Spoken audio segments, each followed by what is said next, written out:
इजाजत लगी हुई है तो हम उसके पीछे नमाज पढ़ेंगे? बोलो नहीं पढ़ेंगे। क्यों नहीं पढ़ेंगे जी? इसके कपड़े नापाक हैं, इसका जिस्म नापाक है।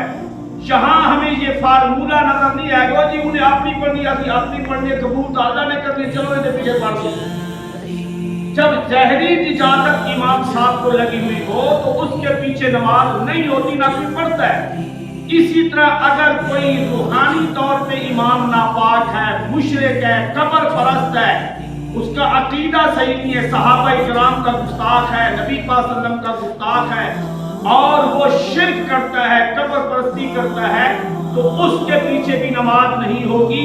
ये उससे बड़ा पलीत है। इतना कपड़े को निजा लग जाए, कपड़ा पलीत नहीं है जितना कि कोई इंसान शिर्क करके पलीत होता है।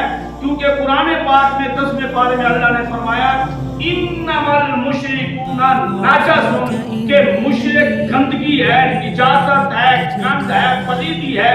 मस्जिद के अंदर आना तो दरकिनार, फरमाया फला यक़रबुल मस्जिदल हरामा, ये ऐसा नापाक बदबूदार मुशरिक है कि इसे मेरी मस्जिद हराम के करीब भी ना आने दो।